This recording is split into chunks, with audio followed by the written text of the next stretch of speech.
Mesdames, Messieurs, bonjour et bienvenue dans ce nouveau numéro de votre émission ID.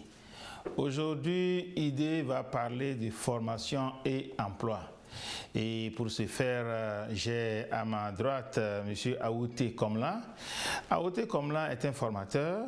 Il est ingénieur spécialiste des énergies renouvelables. Il va nous expliquer ce que c'est qu'une énergie renouvelable et pourquoi il faut intégrer la formation aux énergies renouvelables au niveau des jeunes que nous avons aujourd'hui. Et après lui, j'ai à ma gauche M. Luché Achille, directeur pédagogique au métier des énergies. Aujourd'hui, j'ai les spécialistes de l'énergie solaire avec moi et c'est ce que ID a choisi pour vous, chers téléspectateurs. Monsieur Aouté, merci d'avoir accepté notre invitation. Nous sommes tout heureux de se retrouver sur ce plateau de la TVT ce matin. Merci, Monsieur Achille. Merci aussi d'avoir accepté favorablement notre invitation. Merci également, Monsieur Kondo, pour surtout l'invitation que vous nous accordez pour passer sur le plateau de la TVT dans votre émission pour partager nos connaissances avec nos chers téléspectateurs. Merci beaucoup. Monsieur Aouté Komla, vous êtes un formateur. Quand le thème est formation et emploi, qu'est-ce qui vous vient en tête parce que vous êtes un formateur? Moi, je tiens à vous remercier pour ce thème aussi pertinent. De nos jours, l'un des challenges que nos institutions de formation doivent mettre en évidence à relever, c'est de mettre l'adéquation entre les contenus de formation et le besoin du marché. Parallèle à cela, l'orientation de nos apprenants. Tant que ces éléments seront biaisés, nous continuerons à assister à des formés sans emploi ou bien à des diplômés qui ne trouveront pas à faire. Et là, on parle là du taux de chômage très élevé. Parce qu'il faut une formation, oui, mais formation que le monde du marché a besoin. Tant qu'il n'y aura pas ce lien ou bien tant qu'il n'y aura pas cette équation bien résolue, il y a problème, M. Kondo. On va décortiquer cela et permettre à nos téléspectateurs de comprendre comment il faut choisir une formation en fonction du besoin du marché. Oui, comment il faut choisir une formation en fonction du besoin du marché. Quand on parle de formation, on parle de quoi carrément? Oui, lorsqu'on parle de formation, on parle de cette façon-là, bien sûr, cet ensemble qui va permettre à un apprenant d'acquérir une compétence. C'est de cette façon que je vais définir ce que c'est qu'une formation. Du coup, une formation va permettre à un apprenant d'acquérir une compétence ou bien d'avoir ou bien d'ajouter à sa valise intellectuelle d'autres connaissances lui permettant peut-être de servir ou bien lui permettant de proposer des solutions à la population. Et une formation, tout le monde en a besoin. Tout le monde en a besoin d'un domaine à un autre domaine pour connaître ce qu'il faut dans ces domaines-là. Il faut une formation. Vous êtes un ingénieur spécialiste des énergies renouvelables. Quand il est question de former vos apprenants, qu'est-ce que vous leur donnez? Oui, former nos apprenants autour des énergies renouvelables veut dire amener ces apprenants-là à maîtriser ce que c'est que les énergies renouvelables, comment ça fonctionne les énergies renouvelables, pourquoi les énergies renouvelables et devenir des techniciens, des ingénieurs pouvant exercer ou bien pouvant travailler sur les énergies renouvelables. Et les énergies renouvelables, c'est quoi au juste? Oui, les énergies renouvelables de nos jours sont définies comme cet ensemble d'énergie, d'abord qui est inépuisable, c'est-à-dire qui ne finit pas, et qui ne finit pas sur quel temps, à l'échelle du temps humain, c'est-à-dire tant que l'humanité existe, il y a certaines énergies qui ne pourront pas finir. Et ces énergies-là se renouvellent naturellement de façon cyclique, sans l'appui d'un être humain, et c'est ça les énergies renouvelables. Et à titre d'exemple, on va parler du soleil, on va parler du vent, on va parler de l'hydraulique, qui sont des énergies qui ne finiront pas une fois que l'humanité existe. Quand on parle des énergies renouvelables, cela veut dire qu'il y a des énergies non renouvelables? Oui, si, il y a des énergies qu'on appelle généralement des énergies fossiles qui ne sont pas renouvelables, qui aujourd'hui ont pollué tellement l'environnement et l'humanité se dit ben, si on n'applique pas des solutions, on risquerait de laisser un environnement invivable aux générations futures. Ce qui fait qu'aujourd'hui on parle des COP où les États se réunissent pour réfléchir sur comment trouver des solutions pour protéger l'environnement, comment trouver des solutions pour améliorer nos façons de consommer de l'énergie. Monsieur Condé, aujourd'hui, moi je me rappelle, il y a ce qu'on appelle l'harmattan, où tu ne peux pas voir à 20 mètres ou bien même à 10 mètres. Mais aujourd'hui, il n'y a plus ces harmattans-là qui ne se respectent plus. Les saisons de pluie ne se respectent plus. Et tout ça, c'est l'effet du changement climatique dû à l'utilisation abusive ou bien à l'utilisation de trop des énergies fossiles qui polluent, qui dégagent des gaz à effet de serre. Et aujourd'hui, l'humanité se dit, ben, il faut tourner vers ces énergies renouvelables qui polluent vraiment moins l'environnement. Et ces énergies non renouvelables, c'est l'exemple des énergies non renouvelables? Oui, en termes d'exemple d'énergie non renouvelable, on peut parler du pétrole qui pollue, on peut parler de gaz, on peut parler du charbon, le vieux temps où ça dégage tellement de fumée. Voilà, ça ce sont des exemples des énergies non renouvelables qui polluent l'environnement. Au fait, le terme non renouvelable, il y a d'abord la pollution. Les énergies non renouvelables, il y a la pollution qui est vraiment rattachée à un degré très élevé.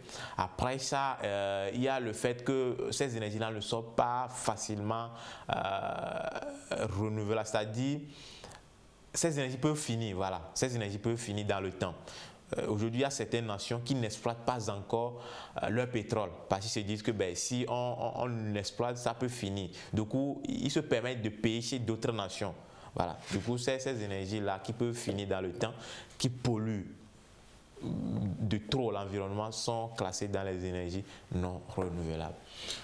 Monsieur Cloutier Achille, vous êtes un directeur pédagogique au métier des énergies.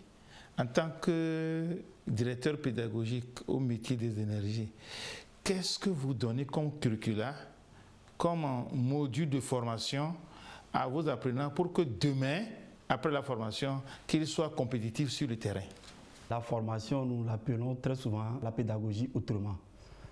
Parce que nous sommes dans un cercle qui ne dit pas son nom, où le taux de chômage, le taux de sous-emploi ne cesse de croître.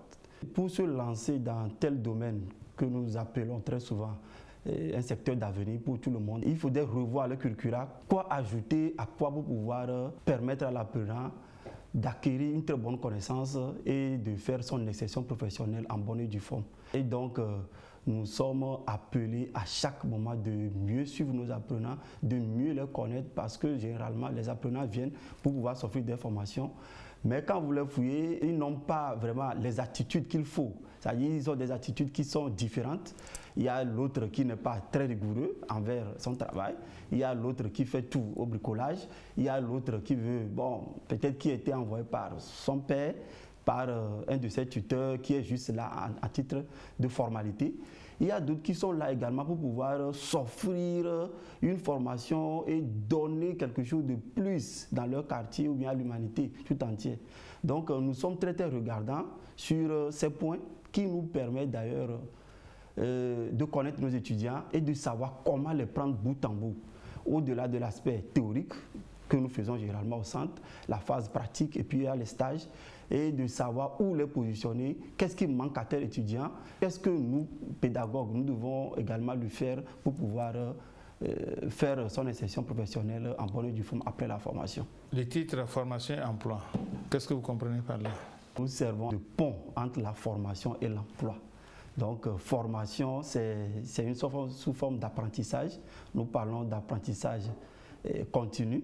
Nous parlons de s'offrir quelque chose à la main. Et à la fin, quand vous sortez, qu'est-ce que vous aurez à faire? Ça, c'est l'emploi. Sous d'autres cieux, quand on voit le sous-emploi, nous le recadrons dans le chômage. Est-ce que c'est ça? Non. Là, ça veut dire que la responsabilité devient de plus en plus partagée.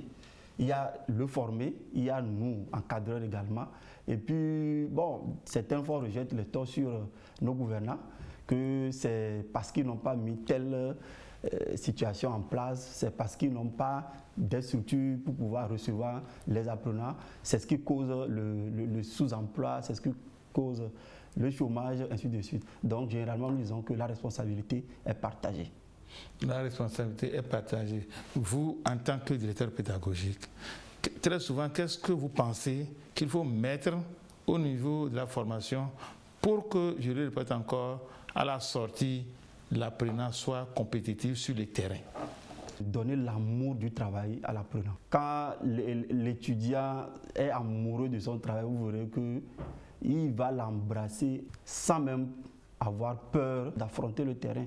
Parce que généralement, ils sortent, d'autres ont peur. Est-ce que la compétence que j'ai, est-ce que c'est à la hauteur, comme le formateur venait de le dire? Au-delà de l'aspect technique de la formation, il y a les autres choses connexes également que nous, encadreurs, nous, pédagogues, nous sommes obligés de transmettre à nos étudiants pour qu'à la sortie de leur formation, ils puissent être vraiment des valeurs ajoutées pour leur famille, également pour toute la société. Monsieur Awouté, vous êtes formateur en énergie renouvelable. Qu'est-ce que vous donnez concrètement à vos apprenants pour que sur le terrain de l'emploi, qu'ils puissent vraiment être différents des autres, et surtout que vous avez choisi la formation en énergie renouvelable? Aujourd'hui, avant d'établir tout ce qui est contenu de formation, ça part du besoin du marché. Avant de vouloir s'orienter vers un métier, le jeune frère doit se poser cette question. Pourquoi je veux faire ce métier-là? Pourquoi je veux aller vers cette formation? Est-ce qu'aujourd'hui, la société a besoin de cette compétence-là? Maintenant, en tant que formateur, qu'est-ce que je dois transmettre à mon apprenant? Comment on peut installer les énergies renouvelables pour que la population soit satisfaite, ou bien un client ou bien un bénéficiaire soit satisfait? Voici les éléments sur lesquels nous travaillons avant de sortir un contenu de formation. Aujourd'hui, lorsqu'on parle des énergies renouvelables, c'est un métier de l'heure. Je prends l'Afrique tout entière, le taux d'électrification est très faible. Ça veut dire que la population est dans le noir et qu'il faut de l'énergie. Or, ces énergies renouvelables permettent de produire de l'électricité pour alimenter les usines, les maisons, les écoles, ainsi de suite. Alors, comment permettre à cet étudiant-là, à cet apprenant-là, qu'à la fin de sa formation, de pouvoir répondre efficacement à ce besoin du marché qui est la production d'électricité? Ça peut être en auto-emploi, ça peut être dans une entreprise qui fait dans les énergies renouvelables pour pouvoir satisfaire la population. Et dans nos modules de formation, on permet à ces apprenants-là de prendre connaissance sur tout ce qui est technicité liée aux énergies renouvelables, tout ce qui est technicité liée au dimensionnement. Comment prendre un projet solaire et mieux répondre à cela? Comment prendre un projet solaire et satisfaire le client? On ne forme pas parce qu'il faut former, non. Généralement, certains disent qu'il n'y a jamais eu de mauvais apprenant. C'est plutôt peut-être un mauvais enseignant ou bien formateur. Et je dis oui. Parce que l'école, je dis souvent, c'est quoi? C'est comme on a un arbre et puis en bas, on a le singe, on a l'escargot, on a le coq et on dit, ben, allez-y monter. Et maintenant, c'est à l'enseignant de savoir, ok, tel élève, comment je peux l'aider à monter? Tel élève, comment je peux l'aider à monter? Tout autour du module de formation, bien sûr. Et aujourd'hui, avec ce que nous faisons, il y a satisfaction. On a des jeunes formés qui sortent avec une technicité, avec un métier sans faille et qui font la fierté des énergies renouvelables aujourd'hui au Togo et au-delà de nos frontières. Est-ce que vous pensez vraiment que la formation en énergie renouvelable, plus précisément en électricité solaire, est un besoin sur le terrain? La réponse est oui, parce que on dit l'électricité est la base de tout développement. Autrement dit, l'électricité contribue au développement de toute nation. Et aujourd'hui, quand nous prenons nos pays africains, il y a au total 5 qui ont un taux d'électrification qui est à 100%. Les autres, c'est 50%, 40%, 55%. Ça veut dire que quand je prends un pays qui a 50% comme taux d'électrification, sur 100 personnes, il y a 50 personnes qui ont accès à l'électricité et 50 personnes qui n'ont pas accès à l'électricité. Ça veut dire que la population a besoin des techniciens pour pouvoir leur faire des installations. Ce qui veut dire que ce métier répond efficacement aux besoins du marché. Il y a certains statistiques qui disent que d'ici 2030, c'est le domaine qui fera des millionnaires dans nos pays africains. Parce que le besoin est là. tout le monde a besoin de l'électricité. Et moi, je dis, d'ici peu, dans chaque maison, presque, tout le monde va vouloir produire son énergie à la maison. Et qui sont ceux-là qui vont faire les installations? Qui sont ceux-là qui vont accompagner ces demandeurs de services-là? Ce sont des techniciens. Du coup, M. Condor, le besoin est là, lié aux énergies renouvelables. Oui, M. Achille Cloutier, il a dit que le besoin d'avoir des spécialistes en énergie renouvelable se fait sentir et se fera encore sentir sur les terrains par l'avenir. Vous confirmez cela? Je confirme bien évidemment parce que c'est un secteur porteur d'avenir dans lequel l'apprenant peut embrasser, même avec les yeux fermés, il va arriver à bon port parce que les résultats sont déjà là. Ce sont plusieurs formés et à la fin, ils ont leur propre entreprise, sont employés dans des grosses structures qui œuvrent dans le domaine des énergies renouvelables, en particulier l'énergie solaire. Et c'est aussi les résultats de ces apprenants aussi qui augmentent indirectement le taux d'électrification dans nos chers pays. C'est une urgence pour les jeunes d'embrasser ce secteur d'avenir. Oui, d'embrasser ce secteur d'avenir, vous avez bien dit, mais aujourd'hui, Dieu merci que nous sommes dans cette émission Idées, vous le dites. Supposons que ceux-là qui sont à des endroits où ils n'ont pas accès à cette émission, comment vous pensez qu'il faut alors sensibiliser la population pour qu'elle puisse embrasser ce secteur, pour qu'il soit vraiment, comme vous l'avez dit, un secteur d'avenir? C'est à eux de retourner avec ces compétences et faire la promotion, faire la vulgarisation, que c'est possible, que c'est vrai, qu'à base du solaire, vous pouvez avoir de l'énergie, ainsi de suite. Parce que l'énergie, c'est visible. Et quand vous le faites bien, bon, on le voit. Quand vous ne le faites pas bien aussi, ça, on le voit. Donc, c'est ce management qui permet de vulgariser indirectement le secteur. Oui, est-ce que très souvent, quand vous rencontrez des jeunes qui veulent embrasser cette formation en énergie solaire, vous leur posez juste une ou deux questions pour savoir comment ils ont eu l'information pour se diriger vers vous? Avec le COP, comme mon second venait de le dire, où on fait la promotion des énergies renouvelables pour protéger la couche d'ozone, pour pouvoir hausser le taux d'employabilité, pour pouvoir peut-être hausser le taux d'énergie dans nos pays, ainsi de suite. Et c'est une forme de propagande autour de ce secteur. Et donc, c'est ce qui crée ce déclic dans certains apprenants, dans certains parents, dans certains tuteurs. Et Charouté, est-ce que quand vous êtes en contact avec les apprenants, vous leur posez la question de savoir où est-ce qu'ils ont eu l'information que la formation en énergie solaire est une formation adaptée, est une formation qui répond aux besoins de la société? Ça permet d'ailleurs d'avoir une idée claire sur comment se passe l'orientation de nos jeunes frères. Certains, c'est papa, certains, des émissions, d'autres, c'est suite à leur propre recherche. Alors, je dirais aujourd'hui, l'orientation de tout apprenant est vraiment indispensable. Parce que lorsque vous n'orientez pas, l'apprenant ou bien le jeune frère peut se jeter à l'eau et des fois peut aller à bonne destination ou des fois, il se perd en route. Aujourd'hui, il y a aussi ce qu'on appelle le suivisme. On a eu le bac ensemble, l'autre veut faire telle formation et comme on est amis, je veux aussi faire. Mais bon, pourquoi lui veut faire telle formation? Pourquoi il veut cette formation va l'amener où? Va lui permettre de devenir qui demain?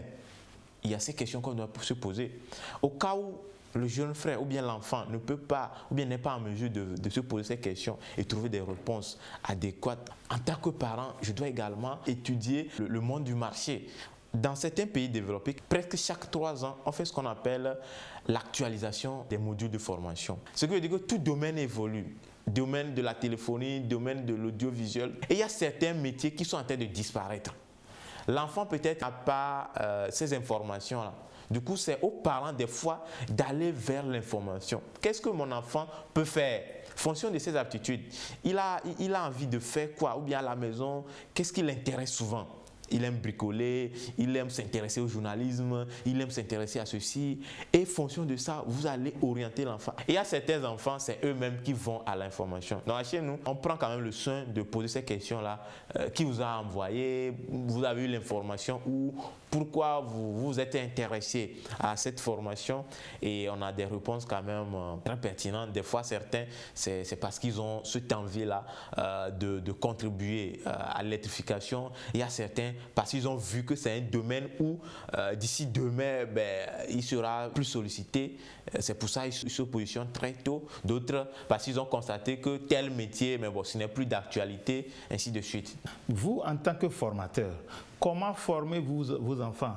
Vous les formez à être des employés ou bien vous les formez pour qu'ils soient des employeurs? J'aime cette question parce qu'aujourd'hui, beaucoup pensent que c'est seulement l'emploi qui est la solution. D'autres pensent que c'est seulement l'entrepreneuriat qui est la solution. Je dis non. Les deux, on en a besoin.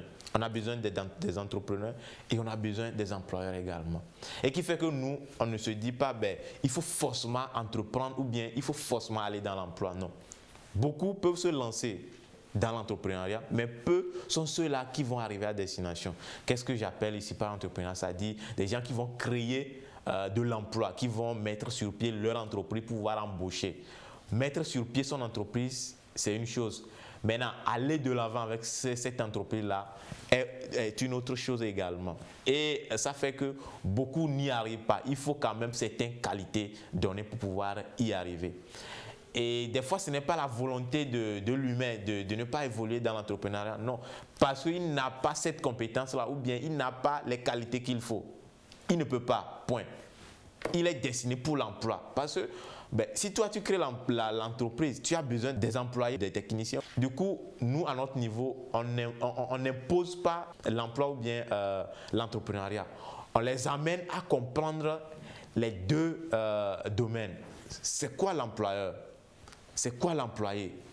Comment on peut faire pour devenir entrepreneur? Quelles sont les qualités d'un entrepreneur?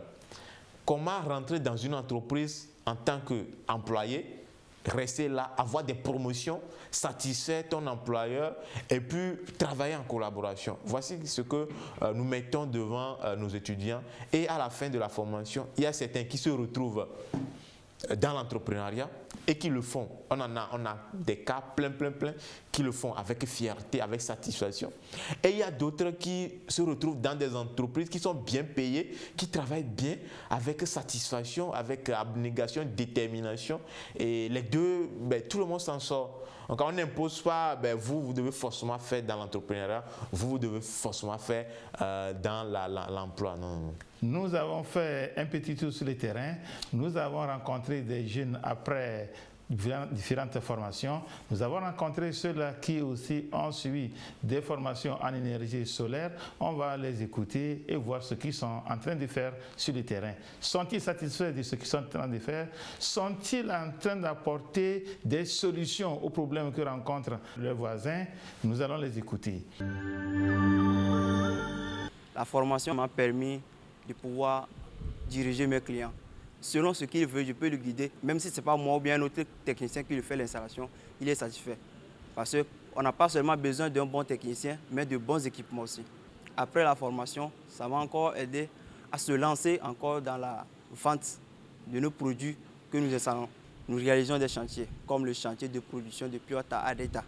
Nous avions réalisé là-bas 24 panneaux de 400 watts, 16 batteries 150 avec 2 onduleurs de 5 kVA et qui permettent aux clients de pouvoir démarrer, alimenter ces pompes immergées, les suppresseurs, les filtres électriques, les coyots et même le système d'éclairage de toute l'entreprise.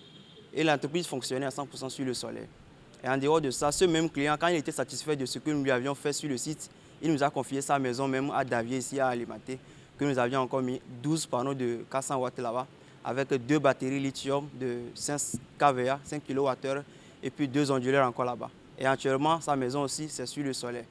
Et il propose encore maintenant ramener l'entreprise de production de Piota dans sa maison. Et on a encore le projet de pouvoir augmenter 2 panneaux là-bas pour qu'ils puissent fonctionner là-bas.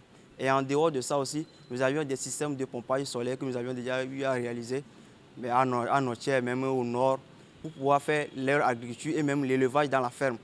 En dehors de ça, tout dernièrement, c'était en novembre passé, nous étions à Baguida, où nous avions réalisé un chantier de 30 panneaux de 400 watts et puis 28 batteries de 200 ampères, 2 onduleurs 5 kVA et un autre de 3 kVA qui permet maintenant au client d'alimenter toute sa maison de R+2.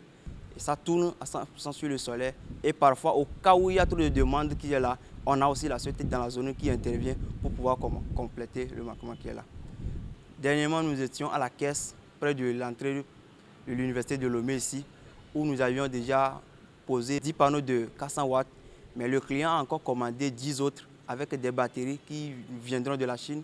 Et une fois les batteries seront là dans une durée de 1 ou 2 mois, nous allons passer pour pouvoir réaliser l'installation pour lui. Et là, il y aura aussi sa villa qui va fonctionner sur le solaire. Se former, c'est ce qu'il nous faut.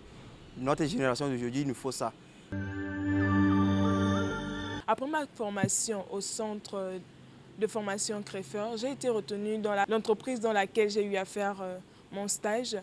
Et actuellement, je suis sur un projet NCA Bank dans lequel je suis chargée de diriger une équipe, mais également superviser le projet. Crefeur m'a aidé dans ma façon de diriger déjà une équipe. Au cours de mon stage, j'ai appris le leadership, j'ai appris le management, mais également la discipline et la rigueur dans le travail. La différence entre quelqu'un qui a été formé et quelqu'un qui ne l'a pas été, c'est qu'il n'aura pas les bases. Il peut avoir appris quelque part, mais il n'a pas été formé. Il ne pourra pas donner un travail de qualité. Il ne pourra pas satisfaire le client. Parce qu'il arrive qu'il y ait des amateurs sur le terrain qui proposent des services à moindre coût, mais qui après, le client se retrouvera avec un travail mal fait. Alors le centre dans lequel j'ai exercé nous apprend à donner un travail de qualité. La formation m'a aidé à comprendre d'abord ce qu'on appelle les notions de base de l'électricité jusqu'à la fin. Ça m'a permis de gagner une activité à faire dans la vie. J'ai été jugé par mes comportements sur les chantiers, mes heures d'arrivée, mes heures de départ, l'esprit de travail avec en équipe, avec eux, tout le temps, sans distinction des jours de férié ni les week-ends. À chaque moment qu'on a besoin de moi, je suis présent sur le chantier. Merci pour ces jeunes. Merci pour leur bravoure et leur dynamisme. À présent, M. Achille Cloutier, quand M. Aouté parlait de double formation à la sortie, on peut être un employé comme on peut aussi être un employeur. Vous qui faites un effort pour mettre le contenu des curricula, qu'est-ce que vous mettez pour permettre à un formé qui va être un employé, qu'est-ce que vous mettez dans le contenu pour que quand il sort de sa formation, qu'il devient recherché et qu'il devient compétent sur le terrain? C'est la satisfaction totale, c'est la finalité que nous visons. La finalité là, c'est d'apporter la joie qu'il faut, la joie de servir la nation, la joie de servir les autres. C'est ce qui nous procure le plus. Généralement, quand nous parlons d'employés, bon, lors de nos sessions de cours avec nos étudiants, la plupart disent que moi je ne veux pas travailler pour quelqu'un. C'est vrai, mais nous les rassurons que ne pas travailler pour quelqu'un aussi, c'est une étape. Ça y est, vous travaillez pour quelqu'un et c'est une étape pour vous pour pouvoir aboutir à tel endroit. Donc on le dit comme ça, ils se retrouvent très bien. Donc ils finissent, ceux qui ne veulent pas encore se jeter à l'eau immédiatement pour pouvoir entreprendre, ils passent par l'emploi. L'emploi, il suffit des objectifs. Je vais faire telle année, 10 ans, 15 ans, ou bien je vais faire telle année, il suffit des objectifs personnels. Et qu'après ça, ils se lancent également dans leur entrepreneuriat. Ou d'autres carrément, ils font leur carrière dans ça. Donc c'est tout un ensemble de tout. Généralement, nous parlons de tronc commun. Nous les expliquons, comme M. Aouté venait de le dire, le bien fondé de l'entrepreneuriat, le bien fondé d'être employé quelque part et comment s'y prendre pour pouvoir être vraiment utile pour ton employeur et apporter un plus également pour sa société. Monsieur Aouté, formateur, est-ce que lorsque vous regardez dans les rétroviseurs pour voir ce que sont devenus vos anciens formés en énergie renouvelable, êtes-vous content ou vous vous reprochez quelque chose? C'est la satisfaction totale et c'est ce qui nous permet d'ailleurs de continuer la marche avec les autres qui veulent s'offrir ce métier-là. Aujourd'hui, lorsqu'on parle des métiers autour des énergies, c'est comme un mécanicien. Un mécanicien 2 roues, bien un mécanicien 4 roues qui a son atelier, il y aura toujours un véhicule qui va venir. Maintenant, un véhicule va venir parce qu'il sert bien la population, parce qu'il fait bien son travail. Et le monde des métiers des énergies, c'est la même chose. Aujourd'hui, chaque année presque, les terrains prennent de la valeur. Pourquoi les terrains prennent de la valeur? Parce que les gens construisent. Quand on construit, on a besoin de quoi? On a besoin des techniciens pour travailler dedans. Et nous, c'est ces techniciens-là que nous formons. Ce qui veut dire que le marché est là ou bien le besoin est là. Il suffit d'avoir une compétence et puis tu vas t'exercer. Et les former aujourd'hui, vous allez voir certains qui sont devenus des entrepreneurs qui ont leur propre entreprise au métier des énergies. Il y a d'autres qui sont employés dans des entreprises et ils font la fierté de leur famille. Et ils sont fiers de pouvoir suivre cette formation-là liée aux énergies renouvelables. Alors, dire que il n'y a pas de satisfaction, si et seulement si peut-être il n'y a pas ce besoin sur le marché. Mais il y a le besoin. Du coup, il y a une adéquation totale. C'est ça qui permet à nos apprenants qu'à la fin de leur formation, ils ont toujours à faire. Soit tu es dans une entreprise, soit tu es entrepreneur. Oui, monsieur Aouté, si l'occasion vous est donnée d'interpeller les jeunes à choisir une formation, par rapport à ce que vous êtes en train de dire, qu'en regardant dans le rétroviseur, le bilan est satisfaisant, que direz-vous aux jeunes? Moi, je dirais à tous ces jeunes-là qui nous regardent aujourd'hui qu'avant de s'orienter vers une formation, il faut se poser la question. Et la première question qu'il faut se poser, pourquoi je veux suivre cette formation? Est-ce que le monde du marché a besoin de cette compétence? Alors, si le monde du marché a besoin de cette compétence, à quel niveau? Parce qu'il peut avoir le besoin. Mais si les formés, il y en a de trop, ça va agir sur la demande. Du coup, on va se poser la question, est-ce qu'il y a le besoin? Je veux me lancer dans peut-être le métier de menuiserie. Est-ce que la population a besoin des menuisiers? Qu'est-ce qu'il me faut pour devenir un bon menuisier? Du coup, au-delà de faire un bon choix, on doit s'assurer que le centre en face également forme des vrais techniciens. Maintenant, pour s'assurer, on peut faire des enquêtes. Est-ce qu'il y a des formés déjà qui sont passés par là? Quel est leur niveau? Ils sont devenus quoi? Qu'est-ce qu'ils font présentement? Est-ce qu'ils ont eu satisfaction après la formation? Et donc, en termes de conseils à ces jeunes-là, ou bien aux parents qui nous suivent, d'abord, un parent, il doit être vraiment regardant sur le choix.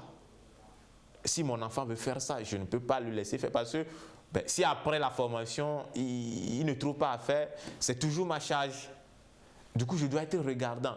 Et s'il faut recadrer, ok, mon enfant fait ceci, fait ceci, fait ceci. Sinon, M. Condor, sans orientation, sans études de marché, sans études du centre de formation qu'on veut faire, il y a problème. On va suivre une formation, mais à la fin, c'est comme on a perdu du temps, on a perdu de l'argent et il faut encore recommencer à zéro. Et c'est déplorable.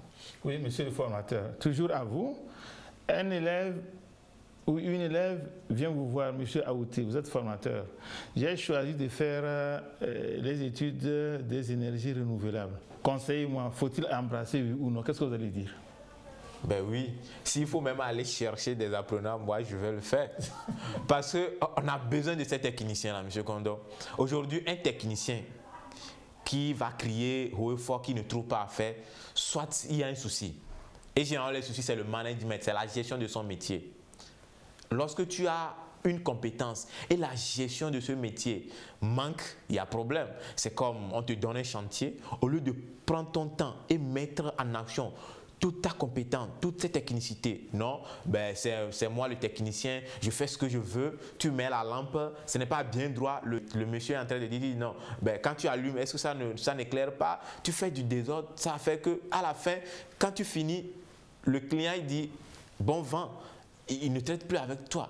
Du coup, moi aujourd'hui, voir un monsieur ou bien un jeune frère qui veut s'orienter vers les métiers des énergies, ben c'est à applaudir parce que nos nations ont besoin de ces techniciens-là pour pouvoir, augmenter nos taux d'électrification, 2, pour contribuer à diminuer la pollution ou bien la dégradation de l'environnement, à corriger beaucoup de choses. Aujourd'hui, il y a ce qu'on appelle la rénovation. Il y a certains bâtiments qu'il faut rénover, mais il n'y a pas ces techniciens-là qui peuvent proposer ces solutions à la population. Il y a beaucoup de choses qu'il faut faire dans le domaine des énergies renouvelables, plus précisément l'énergie solaire.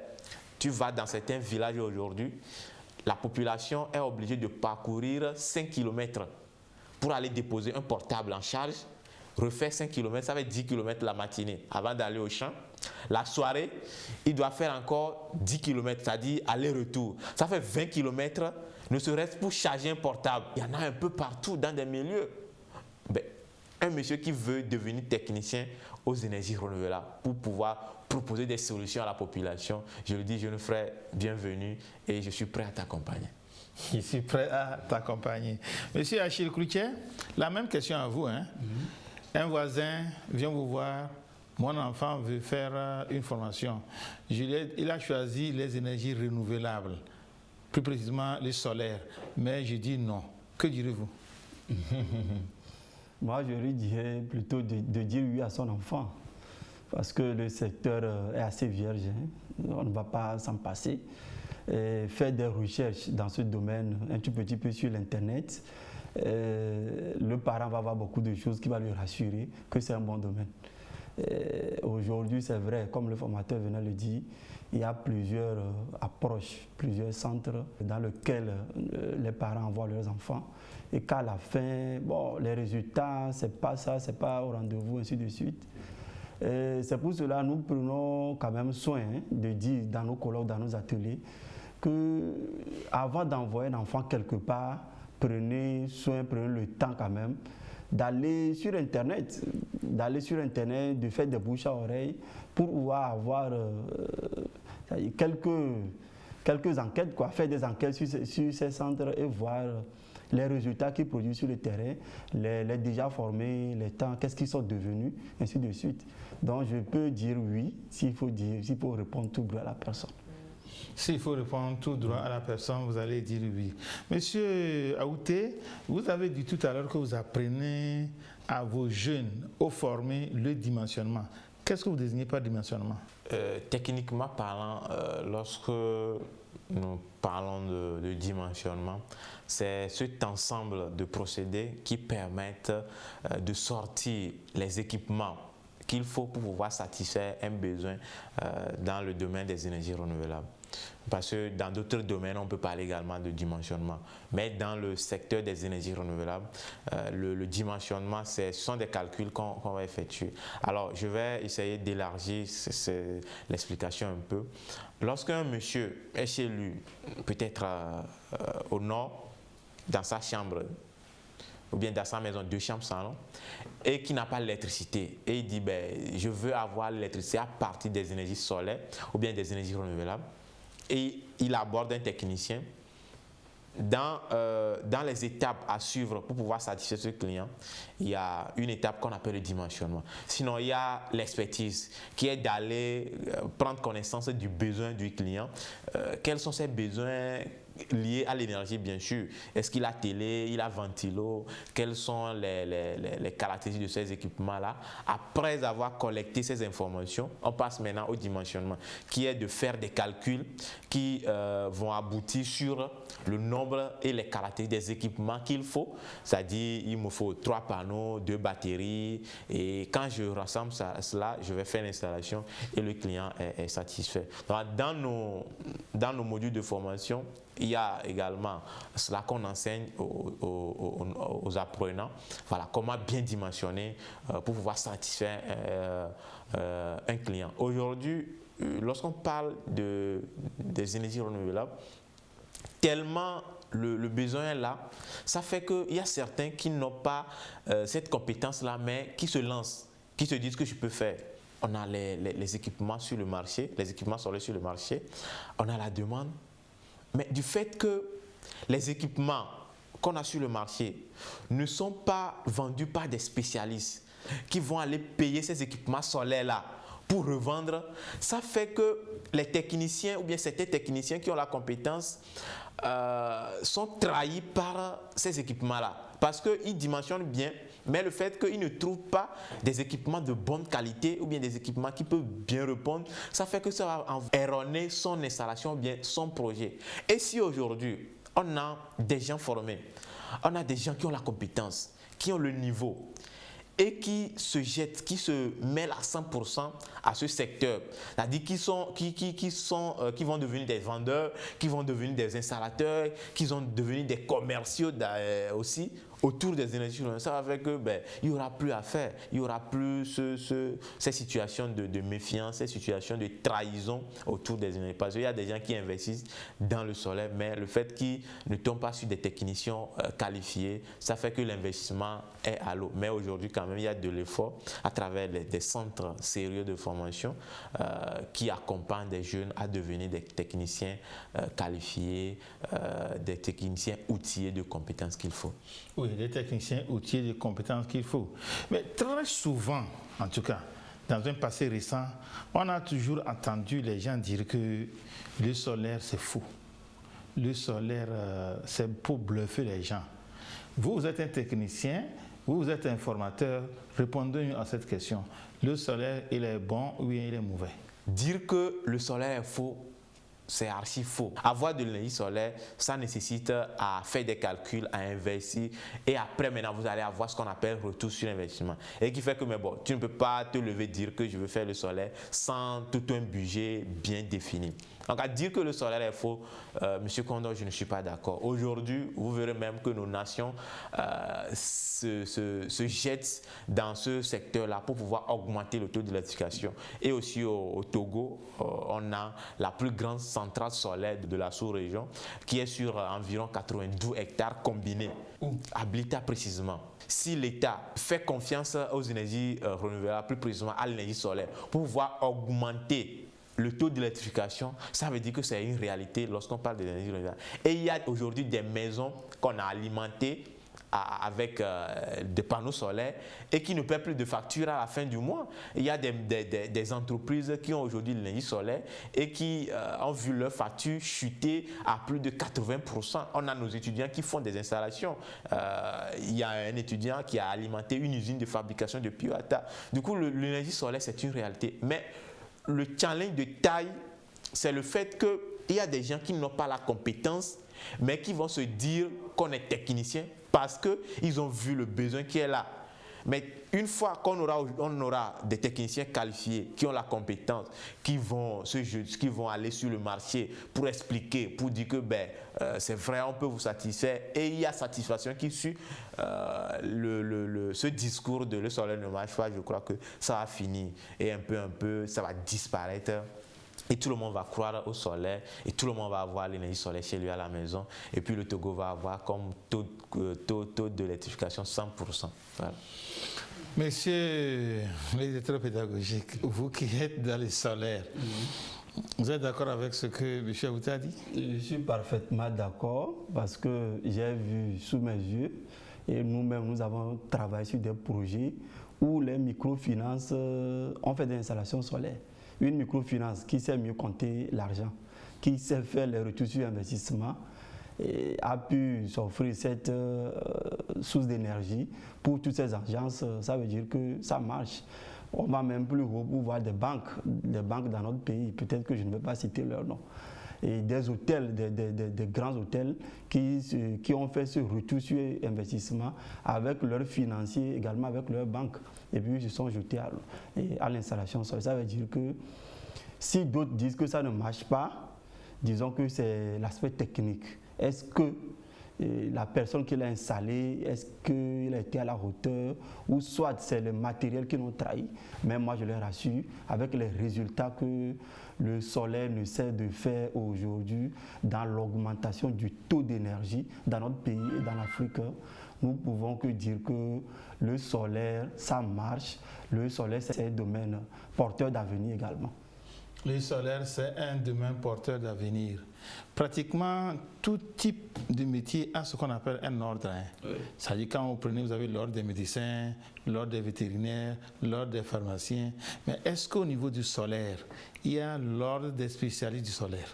Je peux dire oui, je peux dire non, peut-être parce que c'est un nouveau secteur d'activité. Donc c'est maintenant, les choses sont en train de se mettre en place, où les structures œuvrant dans le domaine sont en train de se rassembler.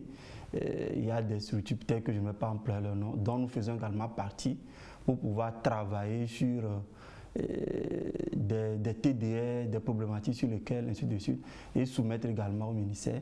Et bon, avec leur accord, mettre quelque chose sur pied. Si quelqu'un veut s'offrir une installation solaire, il doit passer par cette étape. S'il ne passe pas par cette étape et que quelque chose arrivait à l'installation qu'il veut faire, là, que la personne ne vienne pas se plaindre. Donc avec ce management que nous sommes en train de faire, avec les prestataires du domaine dans le pays, très bientôt, cet ordre aussi naîtra au Togo. Oui, monsieur le formateur, monsieur Achille, nous donne espoir que très bientôt, si les derniers réglages sont faits, on n'assistera plus à ces plaintes où le solaire ne marche pas, le solaire n'est pas vrai.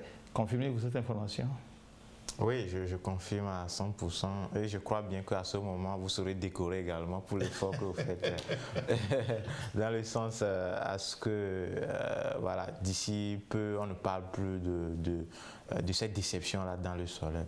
Alors aujourd'hui, on a des synergies des acteurs dans les énergies renouvelables qui font l'effort de corriger certains mots qui n'arrange pas ou bien qui n'avantage pas le secteur. Parce que tout secteur a besoin de ce qu'on appelle des règlements, des normes. Et tant que ces normes-là ne sont pas respectées, ou bien tant qu'il n'y a pas de règlement respecté dans des secteurs donnés ou bien dans un secteur donné, c'est qu'il y a problème. Et dans le solaire également, comme M. Cloutier venait de le dire, ce n'est pas un secteur aussi très vieux que ça. Oui, vieux dans d'autres pays, mais chez nous ici, c'est maintenant que les gens sont en train de prendre connaissance du secteur. Et d'ici peu, j'avoue que tout sera quand même réglementé au niveau des énergies renouvelables et qui fait qu'on aura des ordres bien définis. Sinon, il y a des ordres des ingénieurs, mais de façon pointue, énergie renouvelable, plus précisément énergie solaire, non.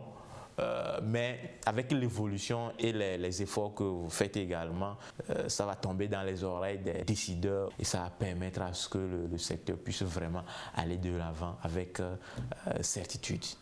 Dernière question pratiquement avant de remettre l'antenne. Est-ce qu'on peut dire que les jeunes étudiants qui veulent continuer les études du solaire à l'université, aujourd'hui peut-on avoir des filières à l'université de Lomé ou bien à l'université de Kara pour pouvoir continuer les études dans le solaire? Ou encore, deuxième question, celui qui a fait une faculté à l'université, il est sorti d'un département, mais après il a entendu parler du solaire et il veut se former alors qu'il a peut-être sa licence ou bien son master 2, a-t-il la possibilité de pouvoir se former en plus de son master 2 ou bien sa licence universitaire? Ouais, je commence par la deuxième question pour retomber sur la première. Peu importe ton niveau, peu importe ta compétence de base, tu peux t'offrir ce métier-là qui est les techniciens ou bien ingénieurs des énergies renouvelables. Je prends le centre CREFER dans lequel j'interviens. Là-bas, par exemple, des fois, je vois des étudiants qui ont fait FASEG, mais quand ils ont compris que avec le métier des énergies renouvelables, ils peuvent aller au-delà de peut-être ce qu'ils sont en train de faire, ils viennent se faire former. Les gens qui ont licence master en anglais, en droit, qui se disent attends, si je m'oriente comme ceci là à présent, c'est plus avantageux que ce que je suis en train de faire, ils viennent se faire former. Peu importe ton niveau, à CREFER, le niveau c'est au moins BPC. Du coup, à partir de BPC, tu as bac, tu as licence. Tu peux à tout moment. D'ailleurs, on ne naît pas peut-être comptable, on devient comptable. C'est de la même manière, on peut devenir technicien, on peut devenir ingénieur. Il y a des gens qui ont fait une formation, après ils se rendent compte que, ben attends, ce que j'ai fait là, à l'heure présente, ça ne m'arrange pas. Et très tôt, ils s'orientent vers une nouvelle formation où il y a la certitude de pouvoir gagner sa vie facilement, de pouvoir résoudre un problème de la société facilement et vient le faire. Donc, faire une formation à la base et revenir, faire une formation au métier des énergies renouvelables, ça, il n'y a pas de problème, ça passe, on a ces cas-là. C'est ce que je pourrais dire par rapport à la deuxième question. Maintenant, la première question, dans nos universités, aujourd'hui, on a ce qu'on appelle les généralités sur les énergies renouvelables. Maintenant, de façon pointue, allant jusqu'au niveau des stages, allant jusqu'au niveau des accompagnements pointus où l'étudiant, après sa formation, il a son chantier, il doit revenir pour avoir d'autres connaissances parce que, ou bien il a besoin de suivi. Mais bon, je ne pense pas, ou bien je ne sais pas si ça se passe comme ça dans les universités. Mais au niveau des centres et au niveau de certains centres dans lesquels moi j'interviens, il y a ces cas où, de façon pointue, et qui fait que même il y a certains qui ont licence en génie électrique où ils ont fait des études de façon générale sur l'électricité, les énergies renouvelables, mais qui viennent se faire former encore au niveau de ces centres-là de formation. Je prends le cas de Créfert, qui viennent se faire former au niveau de Créfert pour avoir encore plus de précision sur les énergies renouvelables. Lorsque je prends Créfert, ils font dans électricité bâtiment, ils font dans efficacité énergétique et ils font dans énergie renouvelable sur le photovoltaïque. Et cette formation passe par la théorie, la pratique et le stage de façon pointue. Et vous ne serez pas là, on va parler de telles choses à part ce que je venais de citer. Et à la fin, l'étudiant ou bien l'apprenant a tout ce qu'il faut pour pouvoir se lancer à 100% dans ce métier et ils le font avec satisfaction. Et ça permet, c'est ce qui permet même à ces centres-là de pouvoir évoluer, de pouvoir accueillir des étudiants qui viennent d'autres pays comme Sénégal, Tchad, Mali, ainsi de suite. Directeur pédagogique, selon vous, c'est une bonne chose, c'est faisable que quelqu'un ait une formation de base et qu'il vienne faire encore la formation en énergie solaire comme formation complémentaire qui puisse lui ouvrir les portes de la vie? C'est une très bonne chose. Je dirais même que les apprenants que j'ai connus, la majorité même sont sur ce tank parce qu'ils connaissent mieux la vie. Quelqu'un qui a déjà goûté le campus et qui s'est battu jusqu'à avoir sa licence, son master et retourner à la maison, vous voyez que non. Ce sont des gens qui sont très très éveillés, qui savent mieux faire la part des choses. Ils sont très nombreux et aujourd'hui ils sont fiers. D'autres vont même jusqu'à dire que non, mon secteur de base, non, je ne veux pas le faire. Mais indirectement, bon, nous disons qu'ils le font parce qu'ils ont eu certaines compétences à l'université, de par l'endurance, de par temps en temps. Et ajouter à ce secteur, ils se retrouvent très bien. Et je vais même loin pour dire que ce ne sont pas seulement les jeunes qui viennent, ou bien c'est pas seulement, ce secteur n'est pas adressé seulement aux jeunes d'âge, c'est à tout le monde, à toute personne vaillante qui veut faire une reconversion professionnelle, qui veut faire quelque chose de nouveau. Donc c'est un secteur qui est tellement ouvert. Nous avons des preuves qui rassurent que peu importe l'âge, peu importe la vision même que vous avez autour du secteur, vous pouvez l'atteindre. Je ne vais pas vous laisser, puisque nous sommes pratiquement à la fin, votre mot de fin. Des fois, ce n'est pas les jeunes qui suivent les émissions, c'est les plus âgés, c'est les parents, c'est les tuteurs. Merci à eux. Le message que nous avons pour eux, c'est de transmettre ces informations à leurs enfants, de mettre ça sur la table de discussion à la maison et voir comment est-ce qu'ils vont réagir, ces enfants-là. Et les amener aussi à comprendre le domaine. Donc c'est ce mot que je vais finir mes propos. Merci. Merci beaucoup, M. Aouté. Votre dernier mot avant de remettre l'antenne à la régie. D'abord, je tenais à vous remercier pour ce thème aussi pertinent autour duquel on a débattu ensemble et qui probablement va éveiller certains. Parce qu'aujourd'hui, il y a certains qui pensent que mais bon, l'enfant peut décider de ce qu'il veut sans qu'on soit regardant dessus. Non. Voilà, il faut que les parents accompagnent les jeunes et puis il faut que les jeunes sachent aussi qu'on ne choisit pas parce qu'il faut choisir. C'est pas parce que mon frère est en train de faire ceci ou bien, mais bon, je fais ce que je veux, je vais choisir ça sans aucune étude, sans aucune analyse. Non, non, non. Il faut que le choix des centres de formation soit d'abord analysé. Il faut que les choix des formations soient analysés. Pourquoi je choisis cette formation? Et si je choisis cette formation, c'est pour aboutir à quoi? Quelles sont les finalités de cette formation-là? Sinon, on risque d'avoir des jeunes qui ont suivi des formations sur 1 an, 2 ans, 3 ans, mais à la fin, qui reviennent rester encore à la maison. Et là, c'est déplorable. Maintenant, aux parents, il faut encore qu'ils soient regardants sur le choix, sur l'orientation de nos jeunes frères. Si demain, en les orientant de la meilleure façon, demain ils deviennent quelqu'un, ça va les avantager, ça va avantager l'entourage, ainsi de suite. Aujourd'hui, les données nous montrent que d'ici 2030, la production de l'électricité de façon mondiale, c'est le soleil qui va occuper la première position. Ça veut dire qu'il y a à faire, ça veut dire que c'est un domaine où on a besoin de la main-d'œuvre. Ça n'a même pas encore commencé. Il y aura les Blancs, il y aura les entreprises étrangères qui vont arriver chez nous et ils auront besoin de la main-d'œuvre locale. Et qui sont ceux-là? C'est ceux qui ont suivi une formation à la matière, qui ont une compétence à offrir, qui seront embauchés par ces entreprises-là. Je tiens à encourager tout un chacun de pouvoir mieux s'orienter, de pouvoir mieux faire un choix pour qu'on ait ensemble, nous tous, un lendemain meilleur. Merci beaucoup, M. Aouté. Merci beaucoup, M. Cloutier Achille, pour avoir répondu favorablement à notre invitation. Ça n'est terminé pour aujourd'hui, mais avant de remettre l'antenne, c'est à vous le remerciement.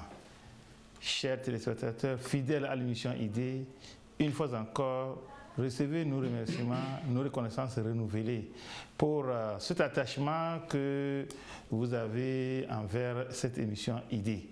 Mais nous aussi, nous avons pris l'engagement que chaque semaine, vous aurez un nouveau numéro de votre émission ID. Nous allons nous revoir la prochaine fois. D'ici là, portez-vous bien, prenez soin de vous et bye bye.